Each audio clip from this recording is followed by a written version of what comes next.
আপনার চেহারা নূরের মতো উজ্জ্বল হয়ে যাবে শুধুমাত্র যদি একটি আমল আপনি করতে পারেন। অজু করার সময় পানি যখন আপনার চেহারায় দিবেন, আপনার চেহারায় পানি দেওয়ার সময় শুধুমাত্র একটি দোয়া আপনি পড়বেন, আপনার চেহারা থেকে মেস্তা, ব্রণ এবং চেহারার বিভিন্ন রকম কালো দূর হয়ে যাবে এবং চেহারার সৌন্দর্য এবং লাবণ্য ফুটে উঠবে এবং চেহারায় যেন নূর চলে আসবে ইনশাআল্লাহ।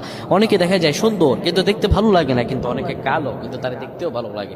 এটি হচ্ছে আল্লাহ তাআলার পক্ষ থেকে একটি রহম। চেহারা সৌন্দর্য বৃদ্ধি পাওয়া আল্লাহ তাআলা দোয়া কবুল করার মাধ্যম, চেহারা সৌন্দর্য বৃদ্ধি পাওয়া গুনাহ মাফ হয়েছে এটার মাধ্যম।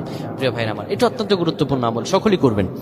যখন আপনি অজু করবেন, অজু করার সময় পানিটা যখন চেহারায় দিবেন, ওই পানির মধ্যে 3 বার পরে ফু দিবেন। আল্লাহু নূরুস সামাওয়াতি ওয়াল আরদ আল্লাহুম্মা ইগফিরলি, আল্লাহু নূরুস সামাওয়াতি ওয়াল আরদ আল্লাহুম্মা ইগফিরলি।